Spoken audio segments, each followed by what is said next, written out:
Traditionally, Hawaiians greeted each other by touching foreheads together and exchanging ha, the breath of life. The coming of Europeans and the handshake as a greeting created the word haule, meaning without the breath of life.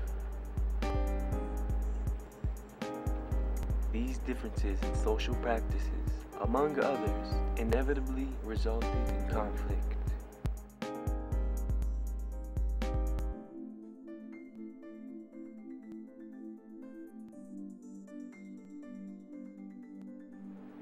Hula is a poetic art used to preserve the past. It was used socially to promote community and was also an educational tool. Hula is the dramatization and immortalization of the Hawaiian lifeline. Hula was banned in 1820, considered by missionaries to be an act of heathenism.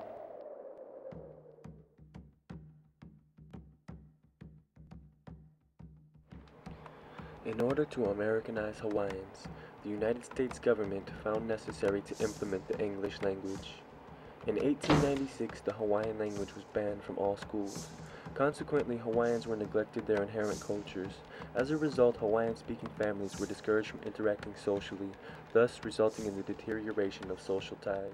Remember that the United States government, when it takes over in 1899, was firmly convinced in sort of what they called, I think, the melting pot theory. Which is that you take all the groups that come into the United States and you basically hammer them into place till they become, quote, Americans, unquote. That includes basically getting rid of any aspects of their culture, their values, their language, their religion that made them different, and making them basically sort of mainstream Protestant Americans.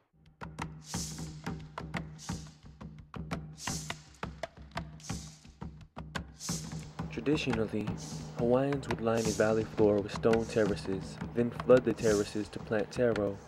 Other plants and trees were grown along the valley walls to supply food, clothing, and canoes. The trading of goods from the ocean and coast for goods from the fertile inland valleys created social relationships based upon the balance and well-being of everybody. However, by the early 19th century, European-style plantations of pineapple stretched across the countryside. Once thriving social relationships between coastal and inland inhabitants diminished, Hawaiian laborers no longer worked for the balance and benefit of all, but for minimum wage and the profit of European plantation owners.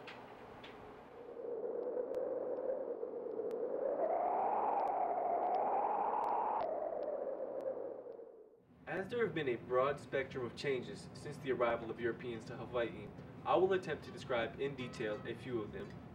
First off, labor as a social role versus labor as a commodity. When labor is seen as a social role, it is not so much viewed as a job, but as a lifestyle. When the European attitude of labor as a commodity arrives, labor is regarded as a means to gain something of monetary value, thus leading people to work for selfish reasons.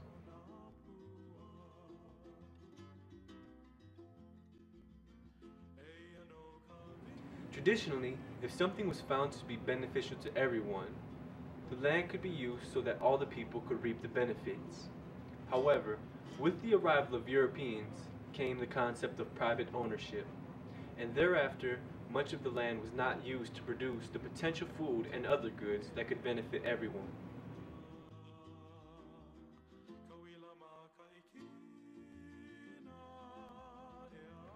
Do wealthy people have a responsibility to those who are not so fortunate? In traditional Hawaiian society, they did.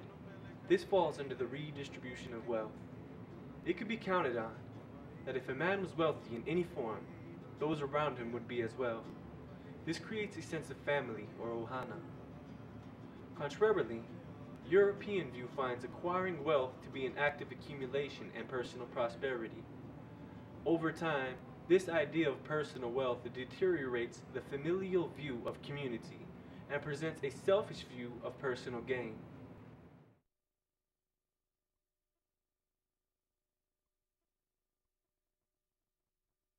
The purpose of encouraging the change was to make the Hawaiians more into godly New Englanders in the classic Puritan, Thanksgiving pilgrim image.